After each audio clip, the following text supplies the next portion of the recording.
What are we talking about next, man? I'm fucked because something about my Samsung Notes app on my computer is not being cooperative. So I'm actually checking the notes off my phone, which is disorienting for me because I actually gotta unlock the shit and go look at it. You want to talk Boldy? Or Boldy and I think Versace? Boldy is the next thing. Yeah, Boldy James and Versace, Jay Versace is the next thing. So I'm gonna go to the playlist and remind y'all, New Music Monday by devdelmolino, Spotify and Apple playlists are up. Like they've been up, usually on Friday morning, Friday daytime, sometime.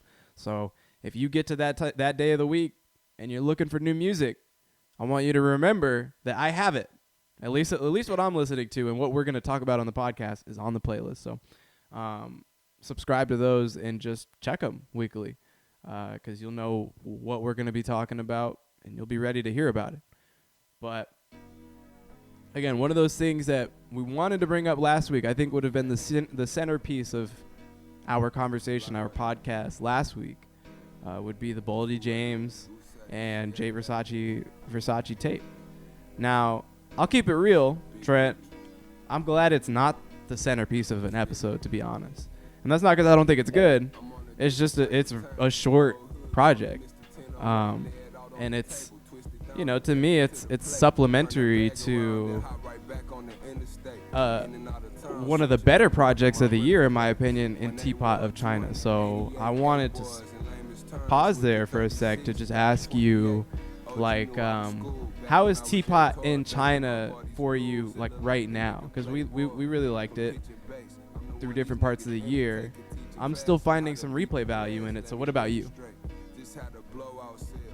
I haven't listened to it in a while.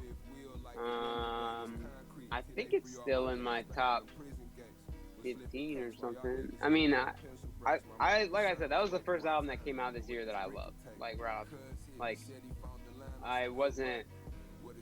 It was pretty early. I remember listening to it, waiting in the DMV. It was a long ass time listening to that whole album almost 2 times in the DMV. But yeah, no, I think it's still got like mad replay value. I do think it's like Boldy James is not like the most like intriguing lyricist to me, but I do think like he does enough on top of really good beats to like kind of pique my ears a little bit. Plus I like the features on Prestige China a lot. I don't know. As far as it goes compared to this, I think it's like, well, one is produced by The Alchemist and one is produced by like this dude fairly new to producing Jay Versace. Yeah.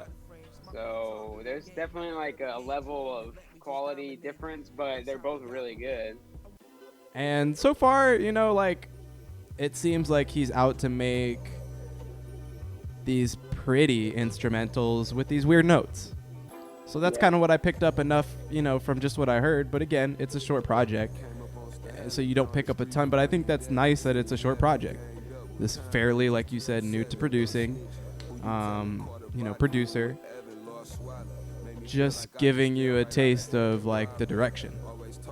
Yeah, and I think if you have you ever been on like Jay Versace's SoundCloud at all? You ever like skim through his shit?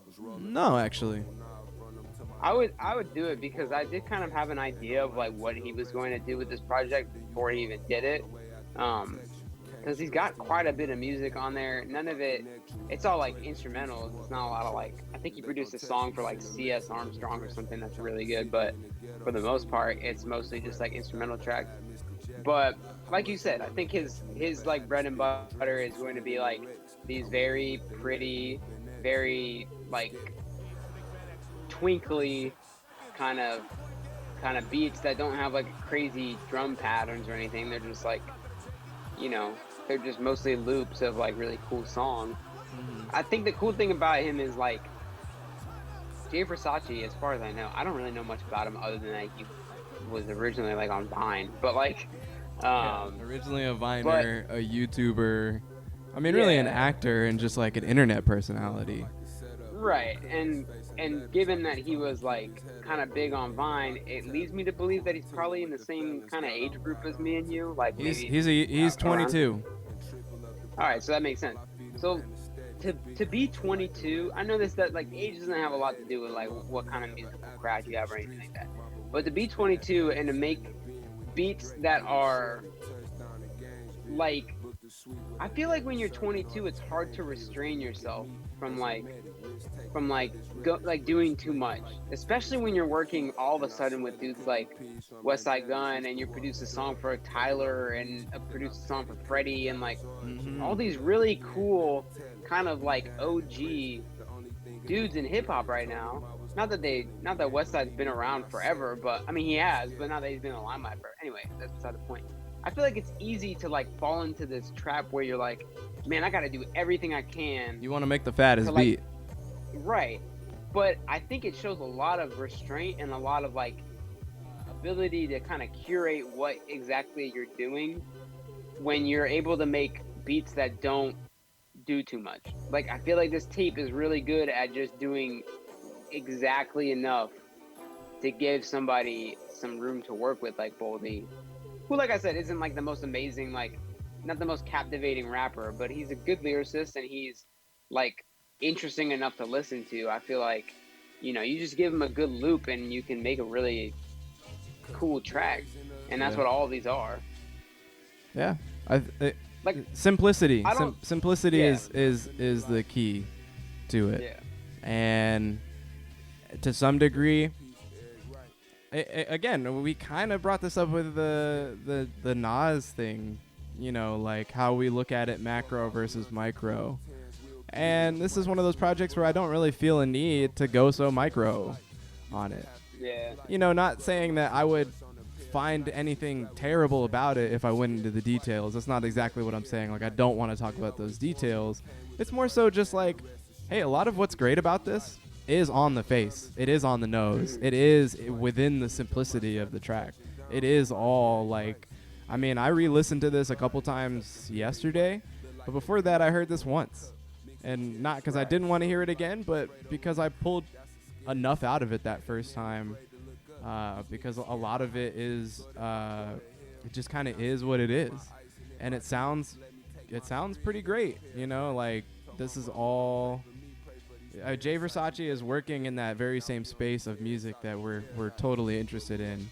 And I think, you know, the producers like him and like Camouflage Monk and Conductor Williams, they're going to have a really cool brigade of Griselda-esque, Griselda-related producers to pull from. Right. And I think Jay Versace's story in general is very cool, that not only has he made it to being a producer and a musician, but to working in this frame of hip-hop. Yeah. You know, to get here also adds a lot to the story.